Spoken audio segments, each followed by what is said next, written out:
L-aħbar tajba tal-Gvern Malti ġifieri r-roħs fil-petrol u fil-gass u stabilità fil-prezz tal-fjuwil, il-Partit Nazzjonalista kien imdorri ħabbarha b'sempliċi press release, hekk qal Simon Busuttil waqt attività politika f'Ħattart.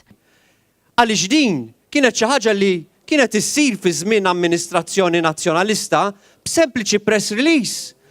Fil-verità, Gvern Nazzjonalista mhux talli kien dak li ma ġab ebda stabilità fil-prezzijiet tal-fjuwil talli fi żmienu laħqu l-ola livelli.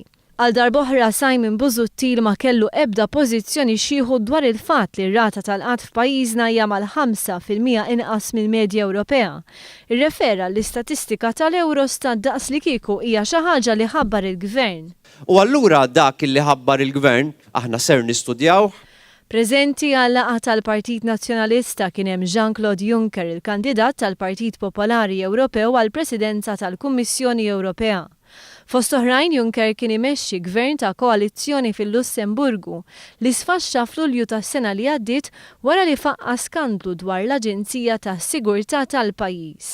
Wara li Simon Busuttil esprima l-appoġġ tiegħu lejn Juncker, dan qabel lilu nnifsu ma' ħadd fil-President Amerikan. The only difference between President Obama and myself is that he has Air Force One, I don't. And so Simon Busuttil ukoll donnu tfixkel u sejjaħ lil Jean-Claude Juncker Mr. President. That is an extra reason, Mr. President, why we want to support your candidacy.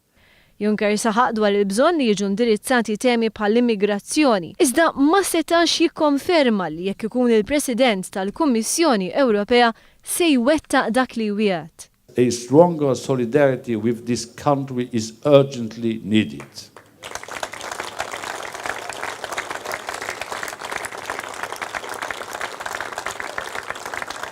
I can't promise that I will do it. I can't promise that I will deliver.